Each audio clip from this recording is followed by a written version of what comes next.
Welcome back friends. चलिए आज हम लोग शुरू करते हैं बेसिक ऑफ इलेक्ट्रिसिटी के कुछ महत्वपूर्ण एमसीक्यू प्रश्न और उनके उत्तर। तो पहला प्रश्न है, न्यूट्रॉन पर आवेश होता है। ठीक है, तो न्यूट्रॉन पर आवेश कौन सा होता है? न्यूट्रॉन जो होता है वो आवेशहीन होता है। ठीक है, अब हम लोग जानते हैं आवेश। आवेश क्या होता है? आवेश को हम लोग अंग्रेजी में कहते हैं चार्ज। ठीक है, तो चार्ज यह किसी पदार्थ का वह गुण है जिसके कारण कोई वस्तु विद्युत आकर्षण या विकर्षण को अनुभव करती है। ठीक है, आवेश का एसआई मात्रक जो होता है वो आपका होता है कूलम होता है। ठीक है, और आवेश का सीजीएस मात्रक जो होता है वो आपका स्टेट कूलम होता है। स्टेट कूलम होता है। ठीक है, और इसका जो है आवेश का मात्रक एम्पियर सेकेंड भी होता है, इसे भी आपको याद रखना है। सवाल नंबर 2 है, किसी खोखले चालक के अंदर विद्युतीय क्षेत्र की तीव्रता क्या होती है? तो इसका सही आंसर है आपका 0। ठीक है, ऑप्शन नंबर बी। अब हमें ये जानना है कि विद्युत क्षेत्र क्या होता है। तो किसी आवेश या आवेशों के चारों ओर का वह क्षेत्र जिसमें कोई दूसरा आवेश अपने पर एक बल का अनुभव करता है उसे हम विद्युत क्षेत्र कहते हैं। ठीक है, जैसे ये निगेटिव चार्ज पॉइंट है, ये पॉजिटिव पॉइंट है। अब यहाँ से आवेश एक दूसरे पे लग रही है तो ये आपका जो है इलेक्ट्रिक फील्ड बना रहा है। सवाल नंबर 3 है, वास्तविक रूप से पृथ्वी की धारिता कितनी होती है? तो वास्तविक रूप से पृथ्वी की धारिता जो होती है वो अनंत होती है। ठीक है, अब हमें ये जानना है कि धारिता क्या होती है। तो धारिता जो होती है इसको हम लोग अंग्रेजी में कहते हैं कैपेसिटी। क्या कहते हैं? कैपेसिटी। कैपेसिटी क्या होता है? तो किसी चालक की धारिता उस चालक के विभव को एकांक से बढ़ने के लिए आवश्यक आवेश की मात्रा है। ठीक है, आगे चलते हैं। सवाल नंबर 4, किसी वस्तु का पारा विद्युत स्थिरांक हमेशा होता है। ये थोड़ा गलत लिखा गया है, यहाँ पे होना चाहिए पारा विद्युत स्थिरांक। पारा विद्युत स्थिरांक जो होता है वो हमेशा क्या होता है? 1 से अधिक होता है। ये नहीं होगा, पारा विद्युत स्थिरांक 1 से अधिक होता है। अब हमें ये जानना है कि पारा विद्युत स्थिरांक क्या होता है। तो इसे हम लोग इंग्लिश में कहते हैं डाई इलेक्ट्रिक कांस्टेंट। ठीक है, ये क्या होता है? तो जब दोनों प्लेटों के बीच कोई कुचालक पदार्थ रखा हो तब संधारित्र की धारिता, और जब दोनों प्लेटों के बीच हवा या निवार्त हो तब उस संधारित्र की धारिता के अनुपात को हम लोग पारा विद्युत स्थिरांक कहते हैं। अगला है, धारिता क्या है? ठीक है, धारिता है क्या? धारिता एक क्या है? आपका अदिश राशि है। धारिता क्या होता है? अभी बताया है, किसी चालक की धारिता उस चालक के विभव को एकांक से बढ़ने के लिए आवश्यक आवेश की मात्रा होती है। ठीक है, अगला प्रश्न है, 100 वोल्ट के विभवांतर पर किसी चालक में 6 एम्पियर की विद्युत धारा प्रवाहित होती है तो खर्च की हुई शक्ति क्या होगी? तो खर्च की हुई शक्ति 600 वाट होगी। ठीक है, क्या होगी? 600 वाट होगी। अगला प्रश्न है, 1500 वाट के हीटर द्वारा 4 घंटे चलने पर खर्च की गई ऊर्जा क्या होगी? तो इसका सही आंसर आपका हो जाएगा 6 यूनिट, ऑप्शन नंबर बी। अगला प्रश्न है, विद्युत आवेश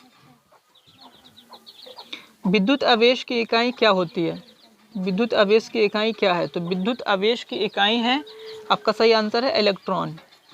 ठीक है, अब यहाँ पे हम लोग ये भी जान लेते हैं कि विद्युत धारा जो होती है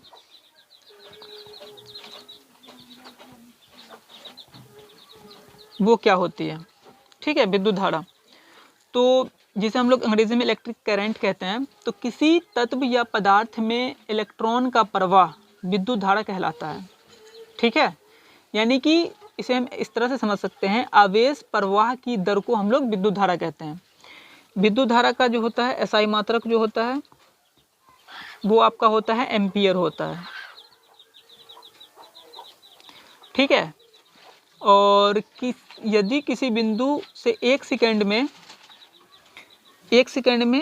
6.28 इंटू 10 इतना इलेक्ट्रॉन्स प्रवाहित होता है, तब उस विद्युत धारा का मान कितना होगा, 1 एम्पियर होगा, ठीक है। चलिए अगला प्रश्न देखते हैं। किसी पदार्थ का रेजिस्टेंस कम होता है यदि क्या हो, तो ऑप्शन नंबर ए मुक्त इलेक्ट्रॉनों की संख्या अधिक हो जाए। अब हम ये जानते हैं कि ये रेजिस्टेंस किसे कहते हैं, रेजिस्टेंस क्या होता है, ठीक है। तो रेजिस्टेंस जो होता है आपका पदार्थों का वह स्वाभाविक गुण है जिसके कारण वह अपने में से होने वाले विद्युत धारा प्रवाह का विरोध करता है, ठीक है। रेजिस्टेंस को हम लोग आर से लिखते हैं और इसका जो मात्रक जो होता है वो आपका ओम होता है, ठीक है। अगला प्रश्न देखते हैं। आने वाली और जाने वाली करंट का गणितीय योग क्या होगा, तो आने वाली करंट और जाने वाली करंट इसका गणितीय योग जो होता है वो आपका 0 होता है, तो ऑप्शन नंबर सी इसका सही होगा। अगला प्रश्न देखते हैं। करंट की उपस्थिति का ज्ञान होता है, ठीक है, किससे ज्ञान होता है, उत्पन्न प्रभावों से, ठीक है। अभी हम लोग करंट के बारे में जाने हैं, ऊपर में इलेक्ट्रिक करंट के बारे में, आवेश के प्रवाह की दर को हम लोग क्या कहते हैं, इलेक्ट्रिक करंट कहते हैं, ठीक है। इसका एसआई मात्रक क्या होता है, एम्पियर होता है। विद्युत धारा जो होता है वो हमेशा बंद परिपथ में ही यानी क्लोज सर्किट में ही प्रवाहित होता है, ठीक है। विद्युत धारा हमेशा क्या होता है, निम्न रेसिस्टेंस वाले मार्ग पर चलता है, मतलब उसी को चुनता है। अगर रेसिस्टेंस इधर से कम है तो वो इधर से ही फॉलो होगा, अगर इधर से कम है तो ये अपना दिशा बदलकर इधर कर लेगा, इधर से फॉलो होने लगेगा, ठीक है। आगे हम लोग अगला प्रश्न डिस्कस करते हैं। परमाणुओं में निम्न 3 प्रकार के कण पाए जाते हैं, कौन कौन, तो इसका सही आंसर आपका होगा बी, प्रोटॉन, इलेक्ट्रॉन और न्यूट्रॉन। ओम का नियम लागू नहीं होता है किसमें, ओम का नियम लागू नहीं होता है सेमीकंडक्टर में, ठीक है। अब ये ओम का नियम क्या है, ओम्स लॉ क्या है, ठीक है। तो अगर सभी स्थितियां नियत रहे तो किसी चालक में वोल्टेज उसमें से प्रवाहित धारा के समानुपाती होता है, यही ओम ने बताया था, ठीक है। ओम के नियम के अनुसार भी बराबर क्या होता है, IR होता है, ठीक है। इसका ग्राफ कैसे होता है, इस तरह से होता है, ये अगर आपका y है, y एक्सिस, ये आपका x एक्सिस है, इधर आपका करंट फॉलो हो रहा है I है ये, और ये आपका वोल्टेज है, ठीक है, ये आपका रेजिस्टेंस है, तो भी बराबर क्या होगा आपका IR होगा। और इसके बारे में कुछ महत्वपूर्ण जानकारियाँ ये हैं कि प्रतिरोध, संधारित्र, अप्रेरक तत्व पर ही ओम का नियम लागू होता है। प्रतिरोध, कैपेसिटर और इंडक्टर, रेसिस्टेंस, इसी तीनों पर ओम का नियम लागू होता है। ओम का नियम रेखीय और द्विदिशात्मक परिपथ में काम करता है। तीसरा पॉइंट, ओम का नियम AC और DC दोनों पर काम करता है, ठीक है। AC और DC, ओम का नियम AC और DC दोनों पर काम करता है। AC के लिए सिर्फ R के स्थान पर Z हो जाता है, ठीक है। जहाँ पे हम लोग R लिखते हैं वहाँ पे क्या हो जाएगा, Z हो जाएगा। जहाँ पे हम लोग R लिखते हैं ना, R की जगह पे क्या हो जाएगा, Z होगा। किसके लिए होगा, ये AC के लिए होगा। चलिए अगला प्रश्न देखते हैं।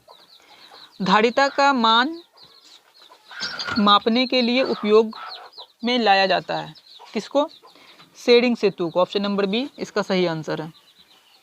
15वां प्रश्न, सामान्य उम्र और स्वस्थ वाले व्यक्ति का शरीर का प्रतिरोध कितना होता है, तो ये लगभग जो आपका होता है वो 1 किलो ओम होता है। कितना होता है, 1 किलो ओम होता है।